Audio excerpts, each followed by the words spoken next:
데스의 가장 큰 문제는 키 길이입니다.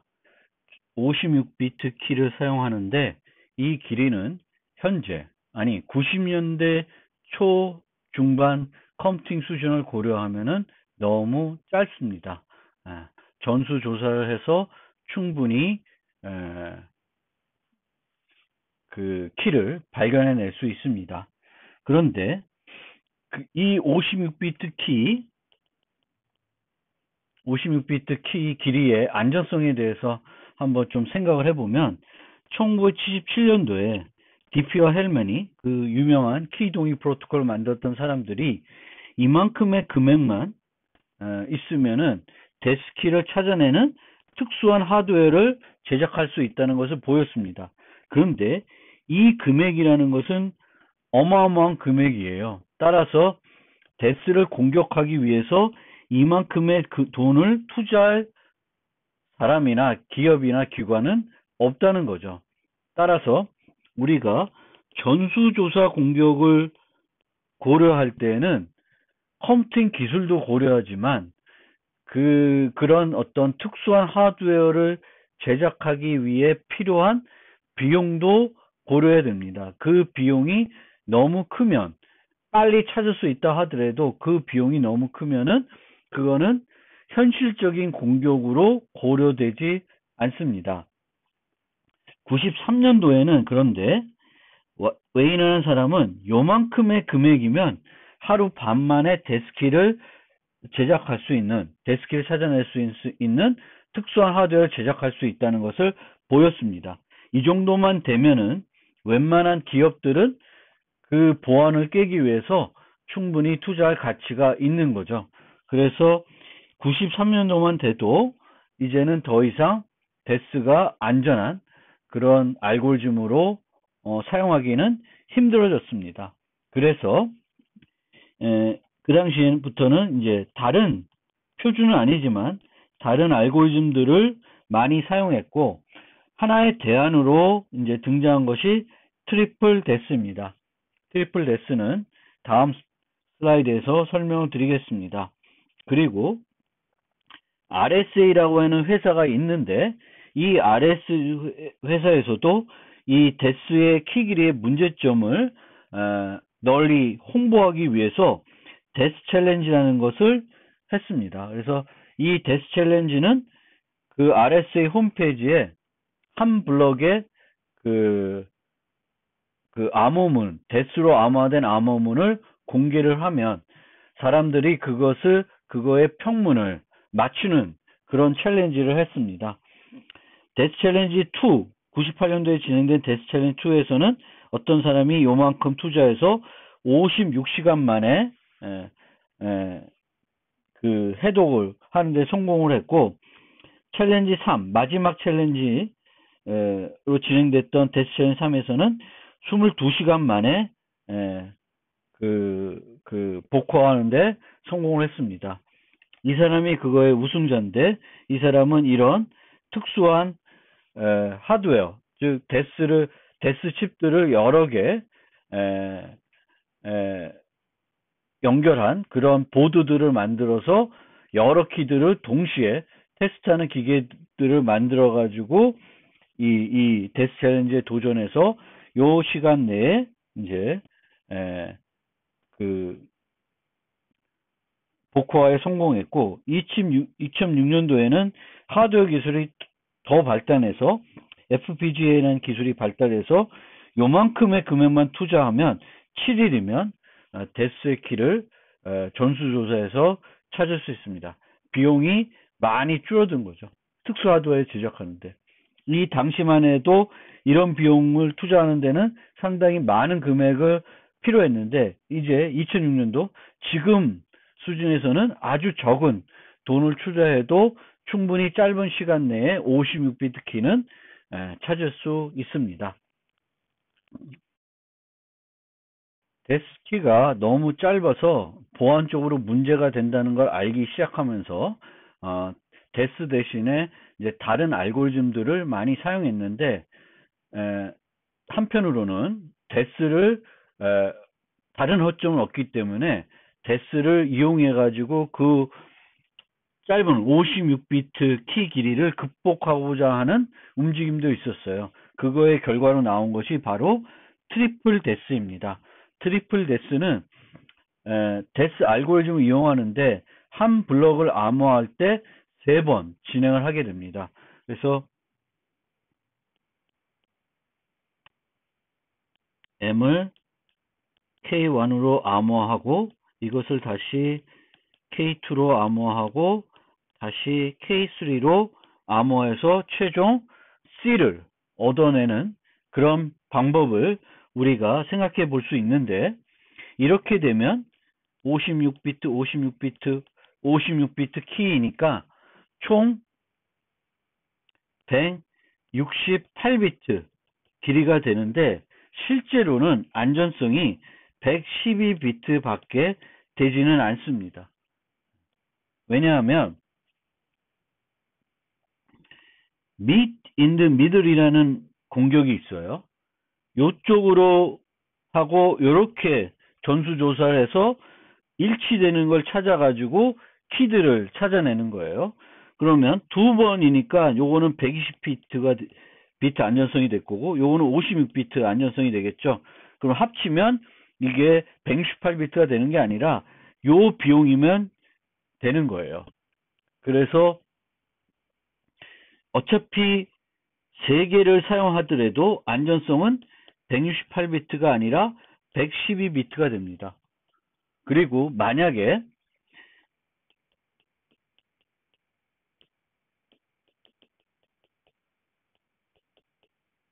이렇게 2번 암호화해서 112비트 안전성을 얻을 수 있으면 2번만 하면 되겠죠. 근데 이 경우도 이렇게 공격을 해서 meet in the middle 이라는 공격을 해서 공격을 하게 되면 실제적인 이렇게 2번 암호화하는 것의 안전성은 56비트 정도 수준밖에는 안 돼요. 따라서 우리가 데스를 여러 번 암호화해서 데스의 짧은 키 길이를 극복하고자 하면은 3번 암호화해야 되겠고, 3번 암호화했을 때의 안전성은 3개 키 길이가 아니라 2개 길이밖에 안 된다는 것을 여러분들이 이해할 필요가 있겠습니다. 그래서 트리플 데스는 3번 하는 건데 그런 문제가 있기 때문에 이제 키를 2개만 사용합니다. 그래서 키를 3번 암호하는데 K1 암호하고 K2로 복호하고 K1으로 암호하는 형태로 구성을 했습니다. 3번 연산을 하는 거예요. 3번 연산을 하는데 키는 2개만 사용합니다. 키를 3개를 써도 168비트 안전성을 얻을 수 없기 때문에 키는 2개만 쓴 거고요. 이때 E를 하지 않고 D를 하는 이유는 트리플 데스를 필요하면 싱글 데스와 동일하게 호환을 갖도록 하고자 한 이후에 그렇게 한 겁니다. 즉 K1과 K2를 똑같은 키를 쓰면 트리플 데스는 싱글 데스와 동일한 결과를 얻게 됩니다. 왜냐하면 EK1하고 DK1으로 복호를 하면 처음 요 2개의 과정은 의미가 없습니다. 그래서 한번 K1으로 암호하는 것과 동일해지기 때문에 이런 식으로 트리플 데스를 설계해서 사용을 하게 되었습니다. 그런데 여기서 또 하나 우리가 생각해 봐야 될 지점은 뭐냐면,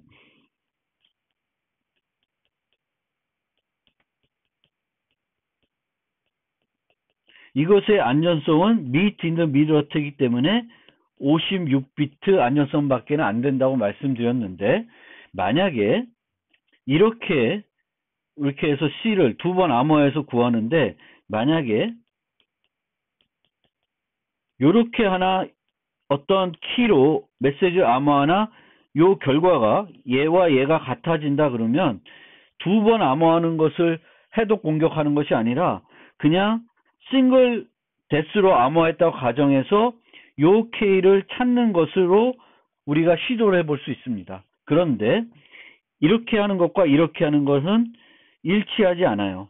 그리고 마찬가지로 3중 암호하는 것도 이렇게 하는 것과 이렇게 하는 것이 같은 것을 이게 성립하지 않는다는 것이 증명되었기 때문에 트리플 데스는 안전한 것입니다.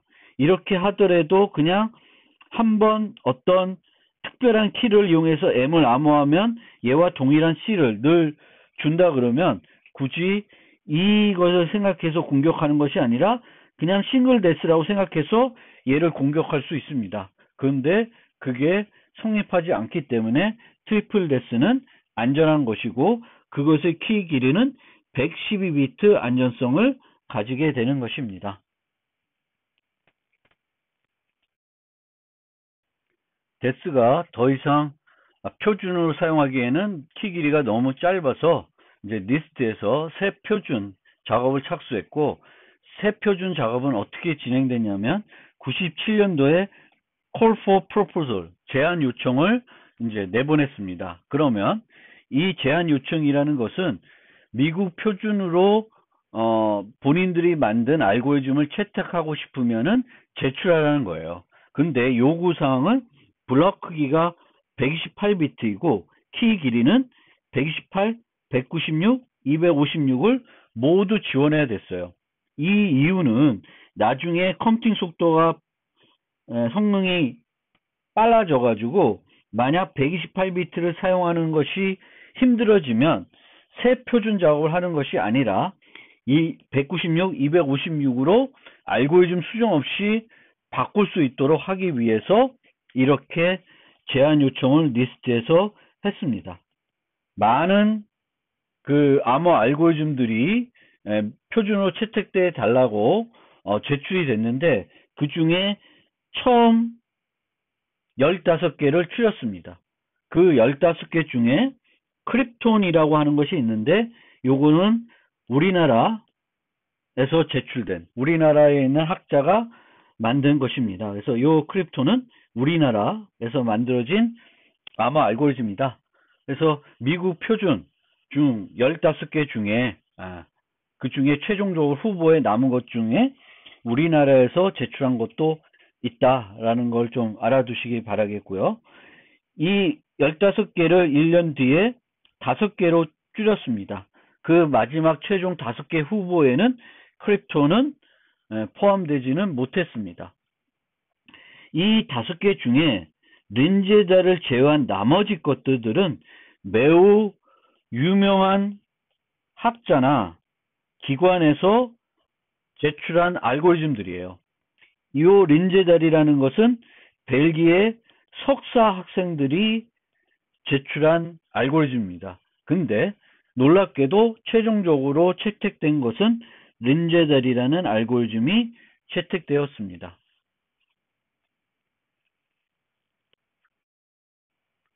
그리고 또 하나 놀라운 사실은 마우스랑 RC6 투피쉬는 페스탈 구조입니다.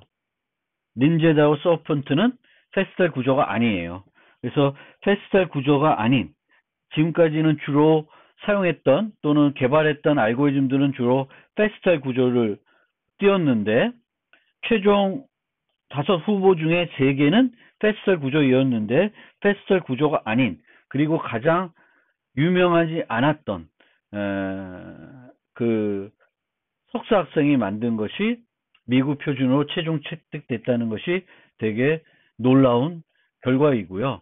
보통 보면은 표준으로 한 나라의 표준으로 채택하는데 그 나라에서 제한된 것을 만 받아들인 것이 아니라 해외에 누구든지 제한할 수 있게끔 또 개방되어 있다는 것도 우리가 잘 눈여겨 볼 지점도 되겠습니다. AS는 이제 아까 말씀드렸듯이 128비트 블럭 크기를 제공하고 있고 키 길이가 128, 196, 256 세 종류로 할 수 있습니다. 128비트 블럭 크기가 128비트이고 키 길이가 128비트인 버전은 이렇게 10개 라운드로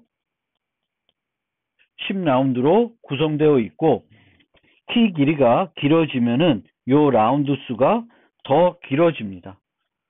그리고 여기도 마찬가지로 키들이 원래 키들 128비트 키가 확장이 돼서 각 라운드마다 그 암호하는 것과 XOR 결합이 됩니다. 그리고 얘는 패스할 구조를 하고 있지는 않습니다. 내부적으로는 각 라운드에서 4가지 연산을 사용하고 있는데 S박스라는 걸 사용하고 있고요. 이 S박스도 그 데스에 사용했던 X박스하고는 조금 다르게 생겼습니다. S박스는 6비트를 4비트로 축소하고 있죠. 그런데 이 AS는 S박스를 이렇게 64비트 이게 지금 블럭 크기가 있는데 그 크기만큼 데이터가 있어서 특정 값이 오면 특정 값으로 그냥 바꾸게 돼요. 즉, 이 데스에 있는 S박스는 인버스, 역이 가능하지 않았는데 AS에 있는 S박스는 역도 가능합니다. 그냥 테이블이 있어서 그 테이블로 치환하면 되겠고 그 치환 테이블을 보면 어떤 데이터를 치환했는지 알 수 있습니다. 시프트 로우를 자리 바꿈도 하고 컬럼도 섞고 요게 이제 치환하는 과정이죠. 자리 바꿈 하는 과정이 되겠고 키와 XOR 하게 됩니다. 매우 구조가 단순합니다. 그리고 여러 가지 그 소프트웨어를 만들 때 최적화 과정을 최적화를 해서 다양한 버전의 소프트웨어를 만들 수도 있습니다. 그러니까 속도를 빠르게 할 수 있는 버전이 있고 코드의 크기를 줄여서 만들 수 있는 버전도 있다는 거예요. 똑같은 AES인데 이걸 구현하는 방법에 따라서는 많은 것들을 미리 계산해 가지고 속도를 좀 빠르게 하면서 하지만 그 소프트웨어의 그 실행 코드의 크기는 커지게 되는 거죠. 그렇게 됐을 경우에 그런 버전이 있고 또 그렇게 미리 계산 안 하고 매번 다 그 암호하면서 계산하도록 하는 버전을 만들 수 있는데 이렇게 만들었을 경우에는 소프트웨어 코드의 크기가 매우 작아지게 만들 수도 있습니다. 그 얘기고요. 다양한 사전 계산을 하여 테이블에 저장해서 성능을 향상시킬 수 있는데 이렇게 하게 되면 코드가 커지는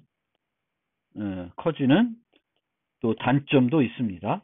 그리고 인텔 웨스미어부터 AES 암복화 수행 성능을 향상시키기 위한 명령어 집합을 CPU 내에 만들어 가지고 제공하고 있습니다. 그러니까 CPU 자체에 AES 수행을 위한 연산들이 하드웨어적으로 만들어져 있는 것입니다.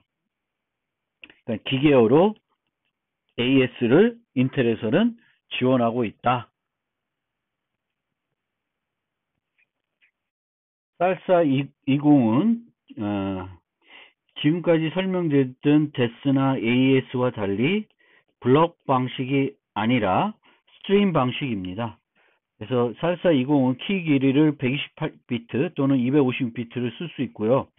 암호화할 때 64비트 난스 R을 생성해서 사용하게 됩니다.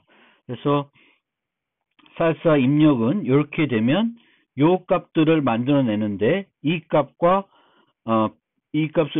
몇 개를 만들어내냐면은 그 암호하려는 평문의 길이만큼을 만들어냅니다. 그리고 그 평문과 이 값을 XOR 하여 최종 결과를 그 암호문을 얻게 되는데 여기에 들어가는 요 F 함수는 64바이트를 64바이트로 바꿔줍니다. 그래서 필요한 만큼 이제 진행을 하면 될 것이고요. 초기 64바이트는 이 F 함수에서는 S라는 초기 값을 쓰는데 이 S는 키와 그 선택된 랜덤 값 R과 I를 카운터 값을 이용해서 만들어집니다. 따라서 그 요때 FKR0를 계산했을 때 시작값하고 요때 시작값은 요 I라는 값 측면에서만 차이가 있습니다. 그리고 이 S값을 그 내부적으로 F라는 함수가 있는데 그것을 10번 반복 적용한 다음에 S와 다시 덧셈을 합니다. 비트 덧셈을 해서 최종적인 요 값을 만들어내서 XOR 하는 것이고요. 이 쌀사 20은 표준화는 아니지만 EU에서, 미국이 아니라 EU에서 eStream Profile이라는 그 스트림 방식을 이렇게 제한받아 가지고 거기서 이제 안전한 것들을 추려 가지고 이런 것들을 쓰면 안전하다라는 것을 이제 공표했는데 거기에 최종적으로 선택된 알고리즘입니다. 현재는 이 쌀사 20이 아니라 차차 20이라고 하는 같은 개발자가 만든 얘를 조금 번영시킨 차차 20이 현재 널리 사용되고 있고 TLS에서도 그러니까 웹 브라우저하고 웹 서버에서도 이 알고리즘이 구현돼 가지고 내부적으로 사용이 되고 있습니다.